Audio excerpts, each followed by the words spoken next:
Viete si predstaviť obchod, kde sa nebude platiť peniazmi? Možno to znie zvláštne, ale je to presne to, čo chceme vytvoriť. Sme partia mladých ľudí z Popradu a prišli sme s projektom Svadbu úsmevom. Miesto, kde ľudia môžu priniesť oblečenie, ktoré už nepotrebujú, a naopak, ľudia, ktorí ho potrebujú, si po ňom môžu prísť bez toho, aby niečo platili. Samozrejme, nechceme, aby to bola nejaká klasická zbierka oblečenia. Chceme vytvoriť normálny obchod. S regálmi, kabinkami, vešiakmi, kasou, hudbou a hlavne dobrou atmosférou. Chceme, aby sa u nás ľudia cítili dobre a nie zle, pretože potrebujú pomoc.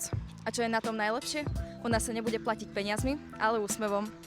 Človek si zoberie oblečenie, príde ku kase, dostane bločík, ale namiesto sumy bude na ňom napísané, že zaplatil úsmevom. Možno to je maličkosť, ale my veríme, že takéto veci dokážu zmeniť to, ako sa človek cíti.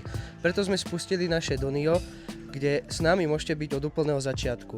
Od regálov a kabinok až po priestor a atmosféru. A ak sa vám tento nápad páči, budeme radi za každú podporu.